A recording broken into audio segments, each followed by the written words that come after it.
Hoy quiero abordar un tema que es central en los cursos de física relacionados a electricidad y magnetismo. Me refiero al campo eléctrico. Comenzar señalando que en física el campo eléctrico lo representamos por la letra E mayúscula y, como veremos más adelante, es una cantidad vectorial. Ahora bien, ¿cuál es la noción que tenemos en física de lo que es el campo eléctrico? La idea es que cuando tenemos un objeto cargado, el entorno, el espacio alrededor de ese objeto se encuentra modificado, alterado por la presencia de esa carga eléctrica. Es decir, si tenemos aquí, por ejemplo, una carga eléctrica, cualquiera que sea, he puesto más aquí, puede ser positiva o negativa, el espacio alrededor de esa carga está alterado por la presencia de esa carga. Y a ese espacio que se encuentra alterado es a lo que llamamos el campo eléctrico. Decimos entonces que esa carga genera un campo eléctrico a su alrededor. Pero ¿en qué sentido es que decimos que ese espacio alrededor de la carga se encuentra alterado por la presencia de esa carga? En el sentido de que si venimos y colocamos otra carga aquí, digamos una carga que vamos a llamar Q sub 0, esa carga Q sub 0 experimenta una fuerza de naturaleza eléctrica, es decir, ella interactúa con el campo eléctrico generado por esta primera carga que está aquí, que podemos llamar Q. Esa es la idea. Claro, de la misma manera, como Q sub 0 es una carga eléctrica, ella también genera un campo eléctrico a su alrededor y podemos ahora decir que Q interacciona a su vez con el campo eléctrico generado por Q sub 0. Es decir, que la idea en física, como la entendemos entonces, es que cuando tenemos una carga eléctrica cualquiera, esa carga eléctrica genera un campo y ese campo interacciona con alguna otra carga Q sub 0 que yo coloco en él. O la carga Q sub 0 interacciona con ese campo. Y viceversa, Q sub 0 genera a la vez un campo y ahora la carga original que tenía interacciona con el campo de Q sub 0. En ese sentido, el campo eléctrico es fundamental en la interpretación de la interacción entre dos cargas eléctricas, porque lo que estamos diciendo aquí es que dos cargas eléctricas no interaccionan directamente, sino en realidad el campo eléctrico es el intermediario en esa interacción. La carga Q interacciona con el campo eléctrico generado por la carga Q sub 0 y viceversa. Y esa es una idea fundamental en la comprensión en la física actual, porque esa idea de hecho no está plasmada como tal en la ley de Coulomb. Esa es la forma entonces como lo interpretamos y esa es la noción física de lo que es el campo eléctrico. La idea ahora, o la pregunta ahora es cómo podemos llevar esa idea física a una expresión matemática que nos permita cuantificar el campo eléctrico. Bien, si regresamos a este esquema aquí, hemos dicho que esta carga Q altera el espacio a su alrededor, o sea, genera un campo eléctrico, y que si coloco una carga Q sub 0, esa carga Q sub 0 experimenta una fuerza. Entonces, si somos capaces de cuantificar la fuerza que experimenta la carga Q sub 0 y la dividimos entre el valor de Q sub 0, a ese cociente que está ahí es justamente a lo que vamos a llamar el campo eléctrico. Y como vemos de aquí, lo que tenemos es lo siguiente. Esta expresión que tenemos acá, la fuerza, es una expresión vectorial y la carga es un escalar. Y nosotros sabemos de matemática que cuando multiplicamos un vector por un escalar, el resultado es un vector. O sea que identificando a la fuerza como un vector, vemos ahora sí claramente por qué el campo eléctrico había dicho antes que era una cantidad vectorial. Entonces, eso nos da una definición ya cuantitativa de lo que es el campo eléctrico generado por una carga Q. Ahora bien, hay más cosas que podemos decir de esta expresión aquí. Lo primero es señalar que esa carga Q sub 0, normalmente en los libros se le denota como una carga de prueba.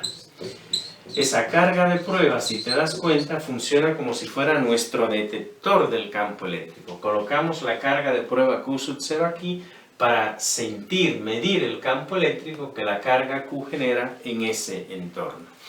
¿Qué más es importante señalar de la carga de prueba? La carga de prueba nos permite dar la dirección del campo eléctrico. Ya dijimos que el campo eléctrico es un vector, tiene una magnitud y tiene una dirección. ¿Cómo definimos de manera unívoca la dirección del campo eléctrico?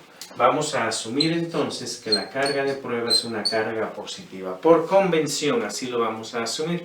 Y nuevamente de matemáticas, cuando multiplico un vector por un escalar positivo, el vector que resulta tiene la misma dirección que el vector que he multiplicado. Por tanto, el campo eléctrico va a tener la dirección de la fuerza eléctrica que actúa sobre una carga de prueba positiva colocada en esa región. Eso significa entonces que si tenemos una carga positiva, se genera un campo eléctrico alrededor. Si yo ahora coloco una carga de prueba Q sub 0 acá, que siempre vamos a asumir que es positiva, esa carga Q sub 0, por ser dos cargas positivas, siente una fuerza de repulsión que va hacia allá, que intenta alejarla de la carga positiva que tengo ahí. Entonces la fuerza va hacia allá. Como el campo eléctrico tiene la misma dirección de la fuerza, concluimos que el campo eléctrico generado por una carga positiva es un campo eléctrico que apunta saliendo de la carga. Y de la misma manera, si yo tengo una carga negativa y coloco una carga de prueba que asumo que siempre es positiva, va a ser atraído. Entonces la fuerza va hacia acá, el campo eléctrico tiene la misma dirección de la fuerza, entonces el campo eléctrico apunta en esta dirección. Conclusión, el definir este signo así me permite a mí ahora decir que el campo eléctrico generado por cargas positivas sale de la carga y el campo eléctrico generado por cargas negativas entra a la carga. Ahora bien, hay algo más que es importante mencionar aquí. No olvidemos que he dicho que Q sub 0 es una carga eléctrica y que por tanto genera un campo también a su alrededor. Entonces, si yo utilizo a Q sub 0 para medir el campo generado por Q, pero Q sub 0 genera un campo eléctrico a su vez, entonces el campo eléctrico de Q sub 0 altera el campo a la región donde se encuentra, altera el campo que quiero medir. Entonces es deseable que Q sub 0 sea suficientemente pequeña para que podamos despreciar el campo eléctrico generado por ella y no altere el campo externo que estamos tratando de medir. Por eso es que en los libros la definición del campo eléctrico, cómo la llevamos para que esa idea quede matemáticamente expresa, decimos que es igual al límite cuando Q sub 0 tiende a 0 de F entre Q sub 0. De esa manera. Que es decir, vamos a despreciar el campo eléctrico generado por Q sub 0 para que no altere el campo externo que estamos intentando medir. Esa es entonces la definición de lo que es el campo eléctrico. Ahora bien, es importante mencionar aquí que en todos estos casos me estoy refiriendo implícitamente, aunque no lo haya mencionado de manera explícita, al campo eléctrico generado por cargas estáticas, cargas en reposo. Eso es importante mencionarlo. Estamos en el campo entonces de lo que conocemos como electrostática, porque existe otra forma de generar campos eléctricos, pero esas ideas no están puestas aquí. Ahora bien, aquí lo que tenemos como definición entonces es que el campo eléctrico lo vamos a calcular a través de la fuerza que actúa sobre una carga de prueba colocada en una cierta región donde queremos medir el campo eléctrico. La pregunta es si hay una manera distinta de hacerlo. Al menos teóricamente sí, podemos calcular el campo eléctrico de una manera distinta. ¿Cómo lo vamos a hacer? Vamos a ver aquí. Supongamos que tenemos una carga Q aquí que genera un campo a su alrededor y yo quiero medir el campo eléctrico generado por esa carga Q, digamos en un punto P que está a una distancia R de ella. ¿Qué es lo que tengo que venir a hacer para medir? Colocar un detector ahí. ¿Cuál va a ser mi detector? Una carga Q sub 0 que va a experimentar una fuerza. Entonces, de acuerdo a esta expresión que está aquí, el campo eléctrico generado por Q en ese punto lo voy a medir como la fuerza que actúa sobre Q sub 0, pero esa fuerza de naturaleza eléctrica, o sea, es 1 sobre 4 pi epsilon 0 Q sub 0 sobre R cuadrado entre el valor de Q sub 0. Eso me da esta expresión que está aquí. Pero ve entonces que la Q sub 0 la puedo eliminar. Así que el campo eléctrico entonces lo puedo determinar como 1 sobre 4 pi epsilon 0 Q sobre R cuadrado. Es decir, que puedo determinar el campo eléctrico, al menos teóricamente, el campo eléctrico generado por esta carga Q en ese punto, conociendo solamente el valor de la carga Q y la distancia a la cual está el punto, sin tener que depender de la carga Q sub 0 que debo colocar ahí. Entonces, esta expresión que está ahí es justamente la expresión del campo eléctrico para cargas puntuales. De esa manera la vamos a calcular. Y aquí estoy considerando una carga que genera un campo en ese punto. Si tuviera más de una carga, 2, 3, las que fueran, entonces lo que tengo que hacer es aplicar el principio de superposición. Calcular el campo generado por cada una de las cargas en ese punto y luego hacer la suma vectorial de ellos. O sea que el campo generado por un conjunto de cargas puntuales lo puedo ver simplemente como la sumatoria desde i igual a 1 hasta n de los E sub i, o sea de los campos generados por cada una de las cargas. Eso es lo que es el principio de superposición. Ahora bien, hay muchos casos donde la carga, el objeto que tenemos, no lo puedo considerar una carga puntual, sino que tengo que considerarlo como una distribución de carga continua. Si yo tengo, por ejemplo, un objeto de esta forma y quiero calcular el campo eléctrico en un punto P aquí, por ejemplo, si yo lo considero una carga puntual, voy a llegar a un resultado erróneo. ¿Qué es lo que debemos hacer cuando tenemos una distribución de carga en un objeto? Lo que debemos hacer es dividir el objeto, considerar que vamos a tener pequeños elementos del objeto, cada uno de los cuales porta una carga de Q. Y esa carga infinitesimal de Q genera en el punto que estamos considerando un diferencial de campo eléctrico. Esa es la idea.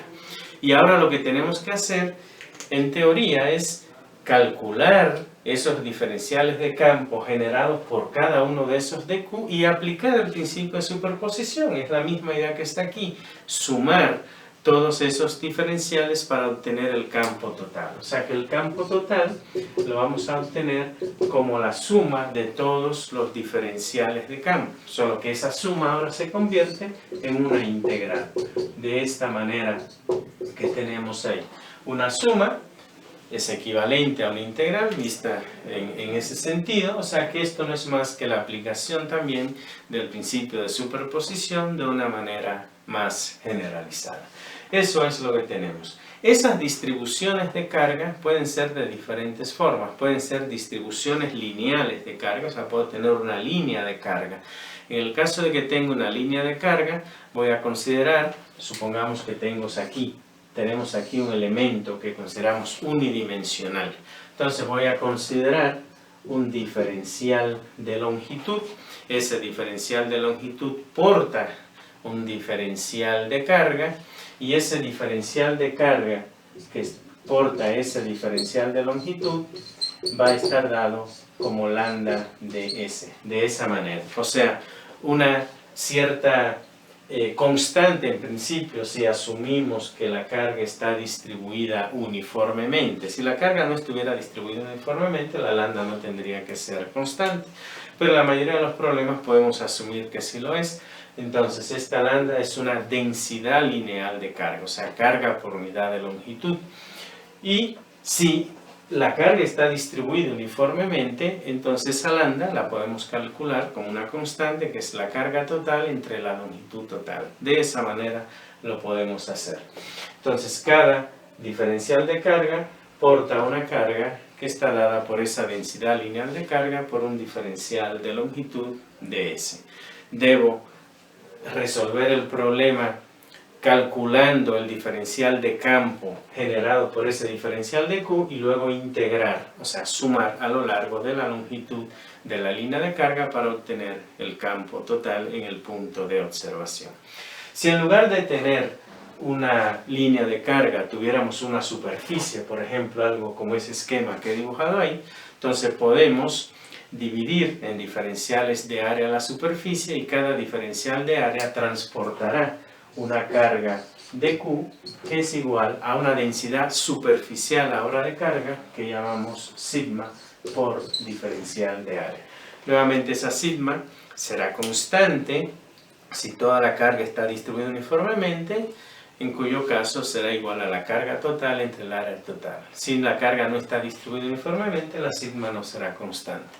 O puedo tener un cuerpo, por ejemplo un objeto tridimensional, entonces dividir en pequeños diferenciales de volúmenes y cada diferencial de volumen porta una carga de Q que va a ser igual ahora a una densidad volumétrica de carga, que le llamamos ρ, por diferencial de volumen. Y la idea es la misma. En conclusión, el campo eléctrico en su definición básica lo definimos como la fuerza eléctrica que actúa sobre una carga de prueba Q sub 0 colocada en una cierta región. Si quiero calcular el campo eléctrico de una carga puntual, al hacer la combinación de esta expresión con la fuerza de Coulomb, al final llegamos a esta expresión muy utilizada aquí, que es la constante de Coulomb por la carga entre la distancia al cuadrado. Para un conjunto de cargas sumamos simplemente los campos generados por cada uno y cuando tenemos distribuciones de carga, lo que vamos a hacer es tomar elementos de carga, ver la contribución de esos elementos en el punto y luego sumar, es decir, integrar a lo largo de la línea o de la superficie o del volumen del objeto que estemos considerando. Esa es pues la definición de lo que es el campo eléctrico. Cabe brevemente señalar que un concepto muy unido al campo eléctrico es el concepto de líneas de fuerza. Las líneas de fuerza son representaciones gráficas que no tienen una realidad física como tal, pero que sí nos permiten una intuición de cómo se comporta el campo eléctrico en una cierta región. Y las líneas de fuerza deben dibujarse de tal forma que cumplan con tres características. Primero, esta que he señalado aquí.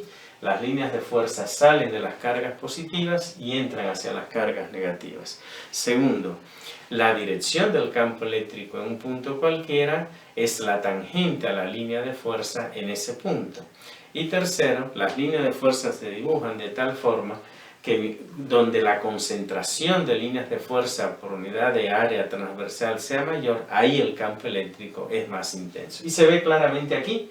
Aquí tenemos que cerca de la carga tenemos una mayor concentración de líneas de fuerza. El campo eléctrico es más intenso en este punto cercano a la carga. Y a medida que me alejo de la carga, las líneas de fuerza están más dispersas, indicando un campo eléctrico más débil. Esa es entonces la explicación, la definición de este concepto tan fundamental en la física